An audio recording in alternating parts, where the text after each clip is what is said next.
ꯑꯍꯥꯟꯕꯗ ꯄꯨꯝꯅꯃꯛꯄꯨ ꯄꯥꯟꯊꯣꯏ ꯃꯩꯒ꯭ꯔꯨꯖꯝꯅꯤ ꯀꯣꯛꯅꯣꯅ ꯈꯨꯔꯨꯝꯖꯔꯤ ꯃꯁꯤꯒꯤ ꯚꯤꯗꯤꯑꯣꯁꯤ ꯃꯌꯥꯝꯗ ꯁꯣꯔꯠ ꯐꯤꯂꯝ ꯑꯃ ꯔꯤꯚ꯭ꯌꯨ ꯇꯧꯖꯒꯦ ꯐꯤꯂꯝ ꯑꯁꯤꯒꯤ ꯃꯃꯤꯡ ꯅꯨꯡ ꯑꯃꯗꯤ ꯌꯦꯔꯨꯝ ꯚꯤꯗꯤꯑꯣꯁꯤ ꯌꯦꯡꯕꯗ ꯇꯣꯞ ꯇꯣꯞꯄ ꯃꯍꯥꯎ ꯑꯃ ꯁꯣꯏꯗꯅ ꯐꯪꯒꯅꯤ ꯃꯄꯥ ꯑꯃꯒ ꯃꯆꯥ ꯑꯃꯒ ꯀꯃꯥꯏꯅ ꯂꯣꯏꯅꯩ ꯍꯥꯏꯕꯗꯣ ꯁꯨꯡꯁꯣꯏ ꯁꯣꯏꯗꯅ ꯁꯤꯗ ꯎꯕ ꯐꯪꯒꯅꯤ ꯚꯤꯗꯤꯑꯣꯁꯤ ꯃꯌꯥꯝ ꯄꯨꯟꯅ ꯌꯦꯡꯃꯤꯟꯅꯁꯤ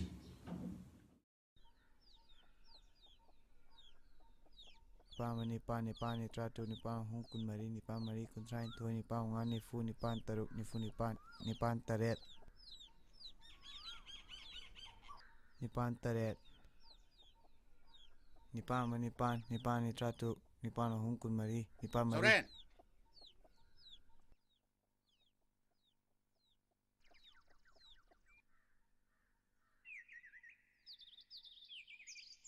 Sauren!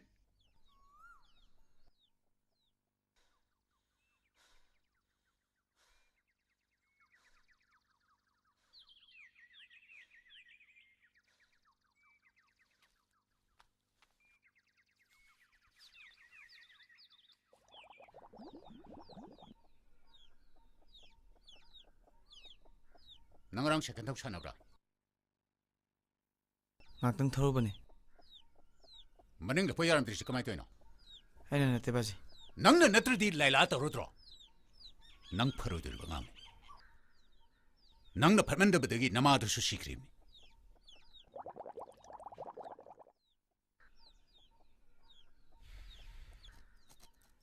Lori thang jo poro.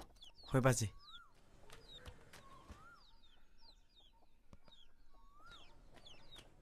Sidale baji. Nipan shumlag hero.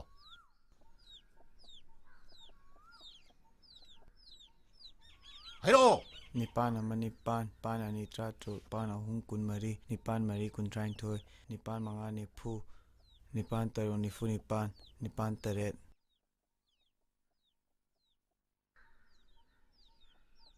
Nipan taret.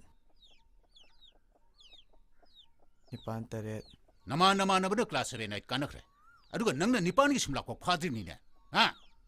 Nakok du sandhian rudang bo. Hero, amka hero. Nipan ama nipan, nipan ani tratu, nipan ahung kun mari, nipan mari kun train toy, nipan mga nifu, nipan taro. Nipan taro. How's it here me today? Nipan taruk nipan tare jang khai taro. Nipan nipan humpu mari, nipan mapan hundrain toy, nipan tara marfu. Nang na hing chawr tok du shibu kaino. Nang yum shiri mapan thuk yaroi ko. Hidaw mo kong ga jising do. Pironche, usalaga pian riyan chalo. Kangabra.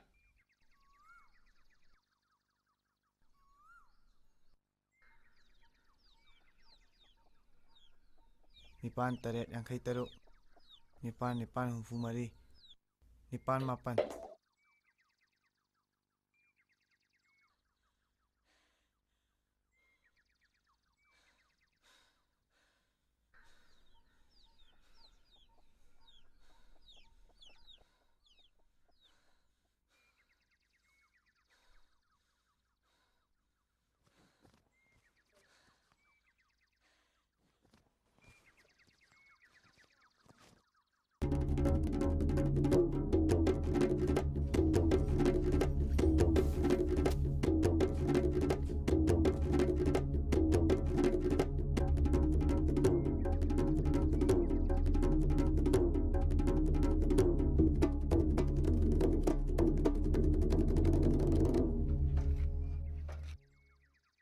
Nisi kano? Mari dani ibungo.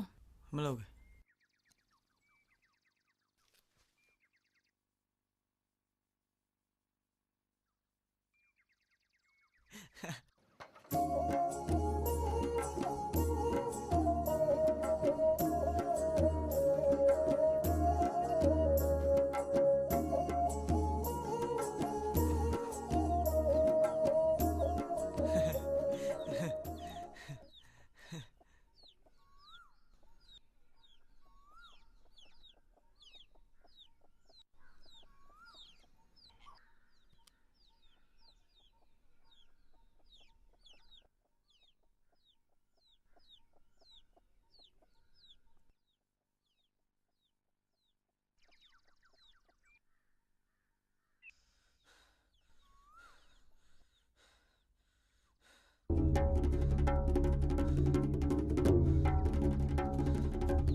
Chauren.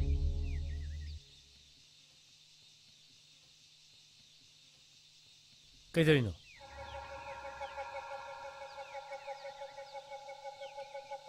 Kaino nang lo lido.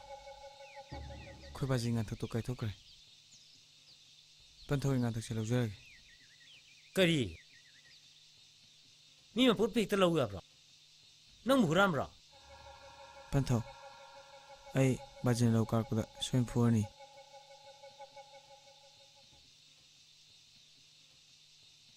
Hamune.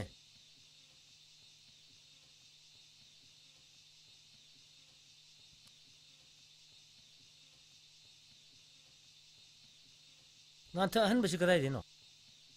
Kithel ma chade le ru bani. Nang di kadai de pesha. Baji fui khau to lok thok pani. Pan thau. Baji la ni. Pan thau ngan thak se lo jare. Yaroi. Han basi nui baji de piu.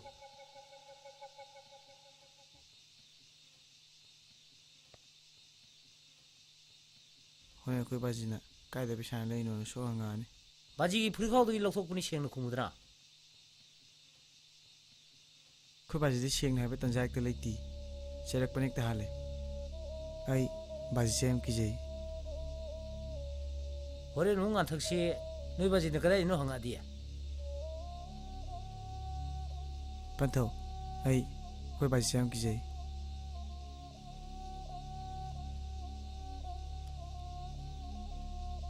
She, lokjero. Lokjero na she.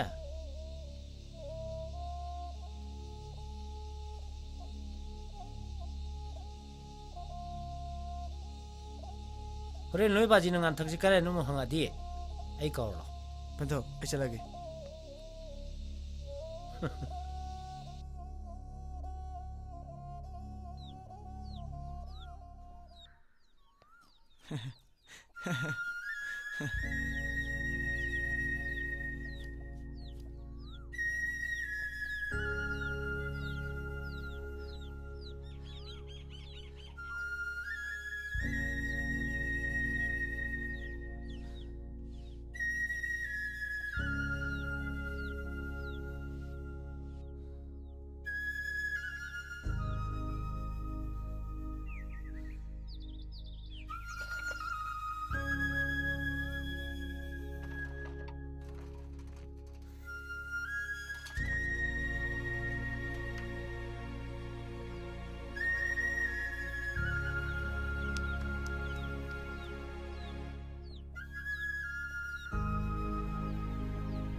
Hey?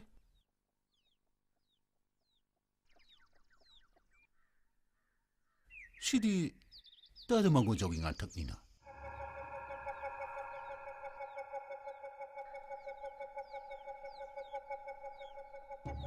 Sididi kamdona.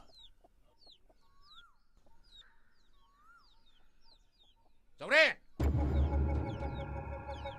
Chauren! Chauren! Ai bo tombi.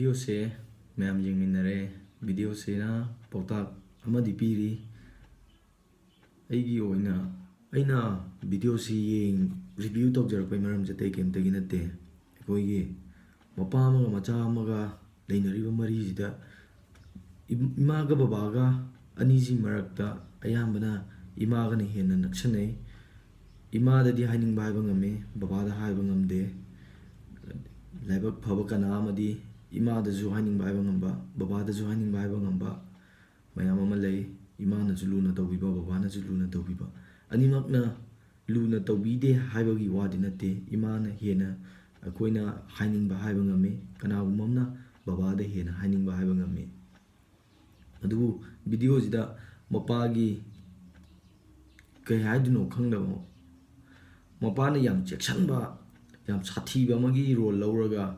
majajingbu loinabiba sije tawbidawa aigi oinadi sathiriba babaduga mikuk khardang kaithokminaraga video si yengmina haninge aduga adudagi lakpa